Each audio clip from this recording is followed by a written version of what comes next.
जय हिंद आणि नमस्कार विद्यार्थी मित्रांनो. आपल्याला सगळ्यांनाच माहीत आहे की आता येणारी पोलीस भरती आहे सन 2026. ती पोलीस भरती एक जवळपास मी काल व्हिडिओमध्ये सांगितल्याप्रमाणे एक सप्टेंबर ते सप्टेंबरच्या पुढे म्हणजे डिसेंबरच्या आणि सप्टेंबरच्या मध्ये ती जाहिरात येऊ शकते. आणि या आपल्याला राहिलेल्या वेळात एक 3 ते 4 महिने असतील, परंतु आपण एक 3 महिन्याचा अंदाज पकडूया की अभ्यास आपला कधी कमी वेळात जास्त झालेला कधी चांगलं. आणि या 3 महिन्यात आपला एक अभ्यासाचा कसा प्लॅन पाहिजे हे आपण ह्या संदर्भात आपला व्हिडिओ की विद्यार्थी नवीन असोत आणि जे 2 ते 3 भरती दिलेले म्हणजे आपण जुने विद्यार्थी या कॅटेगरीत आपण त्यांना धरूया. नवीन विद्यार्थी असोत किंवा जुने विद्यार्थी असोत, ह्या दोन्हीसाठी आपण वेगवेगळा प्लॅन केलेला आहे. अगदी थोडक्यात व्हिडिओ सांगणार आहे. या गोष्टी तुम्ही व्यवस्थित फॉलो करायच्या आहेत. ग्राउंड असो किंवा आपली लेखी असो, या गोष्टी तुम्ही कायम आपल्या आत्मसात करून घ्यायच्या आहेत. सगळ्यात पहिल्यांदा आपण जुन्या विद्यार्थ्यांसाठी सांगूया, कारण त्यांच्यासाठी काही गोष्टी एवढ्या जास्त नाहीत महत्त्वाच्या, परंतु जे नवीन विद्यार्थी आहेत त्यांच्यासाठी काय सुरुवात खूप महत्त्वाची आहे. कारण आपली जशी सुरुवात असेल तसंच आपला शेवट होत असतोय. म्हणजे अभ्यासाबाबतीत अभ्यास बऱ्यापैकी कव्हर झालाच असेल. या भरतीमध्ये वेटिंगवर राहिलेले किंवा 1 मार्क, 2 मार्क, 3 मार्क किंवा 5 मार्कांना राहू देत, तरी ते पूर्णपणे त्यांना भरतीचा अंदाज आलेला असतोय. कारण मैदानी चाचणी देऊन लेखी परीक्षा देतोय म्हणजे तो विद्यार्थी तुम्ही जे पुस्तक वाचताय त्यापेक्षा वेगळं काय ट्राय करायची मला तर आवश्यकता वाटत नाही. फक्त चालू घडामोडी इत्यादी गोष्टी तुम्ही सातत्य राहिलं पाहिजे. सगळ्यात महत्त्वाची गोष्ट काय, तुम्ही आधी आता जसं मागची 24-25ची पोलीस भरती झाली, यापूर्वी तुम्ही कसं 7 तास, 8 तास जसं स्टडी करत होता, त्याची आता एवढी सध्याच्या काळात काही आवश्यकता आहे असं मला वाटत नाही. जे करू शकतात त्यांचे परंतु आपल्याला किमान दिवसातील किमान 2 तास तर अभ्यासाला सध्या दिलाच पाहिजे. ग्राउंड ही तुम्ही कंटिन्यू ग्राउंडवरती फक्त जाऊन नॉर्मल स्ट्रेचिंग किंवा 1-2 राउंड नॉर्मल जॉगिंग जरी केला, एखादा गोळाफेक केला, नुसतं एक सातत्य ठेवलं पाहिजे. कारण आपलं मेंटॅलिटी त्या फ्लोमधून बाहेर गेली नाही पाहिजे. ही सगळ्यात मोठी गोष्ट आहे जुन्या विद्यार्थ्यांसाठी. कारण अचानक वातावरण बनलं म्हणजे ते कसं असतंय, आपल्याला सेल्फ कॉन्फिडन्स भरपूर असतो, की स्वतःवरती विश्वास म्हणजे भरती कधी काय उद्या जरी निघेल तर आपण ते करू शकतो, असं एक जुन्या विद्यार्थ्यांसाठी ही सूचना आहे. आणि प्रश्नपत्रिका पण सोडवल्या पाहिजेत आणि जे आपलं आधीपासून जे पुस्तक वाचतोय त्यावर रिव्हिजन करायचं होईल तेवढं करायचे. असं काय जास्तच आणि पूर्ण एका दिवसात 7-7, 8-8 टॉपिक करा असं काय अशातला काही भाग नाही.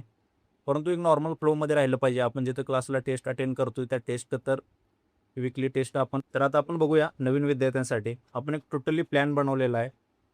तुम्हाला दिसत असेल कॅमेरामध्ये. तर आपण बघूया नवीन विद्यार्थ्यांसाठी जे की आता कसं यावर्षी पहिली भरती दिलेली आहे किंवा जस्ट अनुभवासाठी पोलीस भरती पहिली दिली असे भरपूर विद्यार्थी होते. आपल्या टेलिग्राम चॅनलला देखील भरपूर विद्यार्थी जॉईन होते, जे की मुंबईमध्ये मला प्रत्यक्षात देखील भेटले, भरतीसाठी आले होते. तर सगळ्यात पहिल्यांदा त्यांनी काय करायचं आहे, आपली एक मेंटॅलिटी अशी ठेवायची आहे आता, कारण आपल्याजवळ वेळ कमी आहे. आणि जर कमी वेळात जर आपल्याला रिझल्ट काढायचा असेल तर मेहनत ही डबलच घ्यावी लागते. आपल्याला पूर्णपणे माहिती आहे, याची कल्पना पण आहे. तर आपण हार्डवर्क तर करायचं आहे, त्याचबरोबर स्मार्ट वर्क देखील करायचं आहे. म्हणजे कसं, सगळ्यात पहिली गोष्ट की जे जुने विद्यार्थी आहेत, आता जे 2 भरती दिले किंवा 3 भरती दिलेल्या आहेत, पहिल्यांदा त्यांच्याशी तुलना करायचं पूर्णपणे बंद केलं पाहिजे. कारण कसं, ते विद्यार्थी त्या लेवलला आहेत किंवा आज 95, 97 किंवा 93 म्हणजे 90 प्लस जर लेखी परीक्षेला ॲव्हरेज स्कोर असेल, तर त्या विद्यार्थ्यांची त्या वर्ष तितकी वर्ष म्हणजे 2-3 वर्ष अशी त्यांची मेहनत पण आहे. पण आपल्याला ते टप्प्याटप्प्यात पायरी पूर्ण करायची आहे. सगळ्यात महत्त्वाचं म्हणजे तुम्ही आता प्रश्नपत्रिका कोणत्याही प्रकारच्या सोडवायच्या नाहीत. कारण प्रश्नपत्रिका सोडवल्यामुळे काय होईल, तुम्हाला मार्क्स पडतील 50, 60, 55, 65 या ॲव्हरेजमध्ये मार्क्स पडतील. आणि या गोष्टीचं तुम्हाला मेंटली खूप डिस्टर्ब होणार, कारण माइंडसेट तुमचा पूर्णपणे हलून जाईल. कारण आपलं कसं असते, success and failure it's totally depend on our mindset. त्या दोन्ही गोष्टी आपल्या माइंडसेटवर असतात. त्यामुळे आपण सुरुवातीला प्रश्नपत्रिका सोडवायच्या नाहीत. अगदी बेसिकपासून सुरुवात करायची, पण जास्त मेहनत घ्यायची. मी आधीच सांगितलं होतं की हार्डवर्कची आपली मेंटॅलिटी पाहिजे. आता सांगितलं की स्मार्ट वर्क करायचा म्हणजे काय टेक्निक्स असतील, ट्रिक्स असतील, या बाबतीत स्मार्ट वर्क करायचं. असं नाही की एक मोजकेच प्रश्न काढले आणि त्या प्रश्नातून आपण अभ्यास केला, जे की प्रश्न पडू शकतील परीक्षेला, अशातला काही सुद्धा भाग नाही. आपल्याला हार्डवर्क तर करायचं आहे. सिलेबस तर कव्हर केल्याशिवाय आपल्याला येणारी भरती कधीपर्यंत येऊ शकेल, किती जागांची असेल. आपण तुम्हाला आधीच बोललो होतो की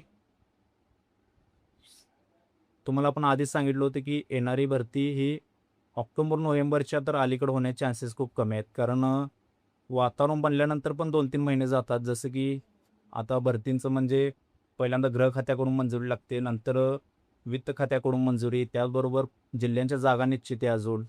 बहुतेक आता जसं कोल्हापूरला मला वाटतं 3,000 समथिंग काहीतरी जागा ही झालेल्या आहेत. म्हणजे या गोष्टी तुम्हाला आधीपासून माहिती पाहिजेत. तर एक साधारणतः जरी 16,000ची भरती पुढच्या महिन्यात निघाली, तर आपली तयारी तेवढी आहे का? आपण स्वतःला पण विचारा. आणि अजून एक टेक्निक ही म्हणजे काय, असं काही कंपल्सरी नाही, पण एक माझा एक अनुभव सांगतोय. आपण ज्या जिल्ह्यात आपलं एक टार्गेट आहे, ड्रीम आहे किंवा काही विद्यार्थी असतील जे आधी एखाद्या जिल्हा त्याने निवडला असेल आणि फॉर्मच्या जेव्हा जागा सुटतात तेव्हा इकडे-तिकडे जागा जास्त बघून दुसरीकडे गेलेले आहेत.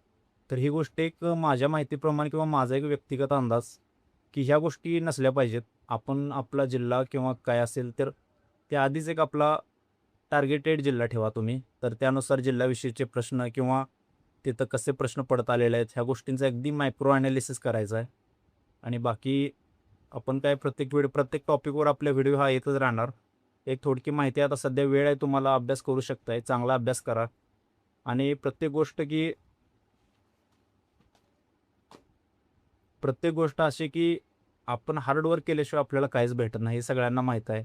काही जण 1 मार्काने गेलेले आहेत, काही जण 2 मार्काने गेलेले आहेत, काही जण अगदी वयानुसार सुद्धा वेटिंगला आहेत. तर त्यांना माहीत असतं की तिथपर्यंत पोहोचण्यासाठी त्यांनी अगदी कितीपर्यंत मेहनत घेतलेली असते. त्यामुळं खास करून नवीन विद्यार्थ्यांनी इतरांचे अनुकरण करायचं नाही कधीसुद्धा. एक सगळ्यात महत्त्वाची गोष्ट तुम्हाला जर कंपॅरिझन करायचं नाही, आता तुम्ही एखाद्या स्टडी रूममध्ये एखाद्या टेस्टसाठी गेलाय, तिथे एक 100 विद्यार्थी आहेत. तर त्यामधील जो कोण टॉपर आहे, त्याच्याशी तुम्ही तुलना करू शकताय.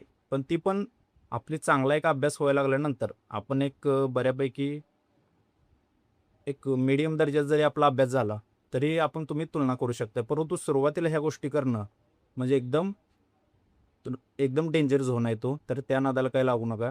कारण ह्या गोष्टी एकदम पुढे जाऊन पूर्णपणे तुम्हाला खच्चीकरण करून टाकतील लिटरली. त्यामुळं ह्या आपला आजचा व्हिडिओमध्ये एवढी माहिती होती. तर तसा आज व्हिडिओ आपण आज बनवणारच नव्हतो. परंतु वेळ झाला आणि कसं डेली व्हिडिओ बनवायचा, त्यामुळे आपल्याला एक टॉपिक हा अतिशय महत्त्वाचा भरपूर दिवसापासून कव्हर करायचा होता. तर चला भेटू नेक्स्ट व्हिडिओमध्ये.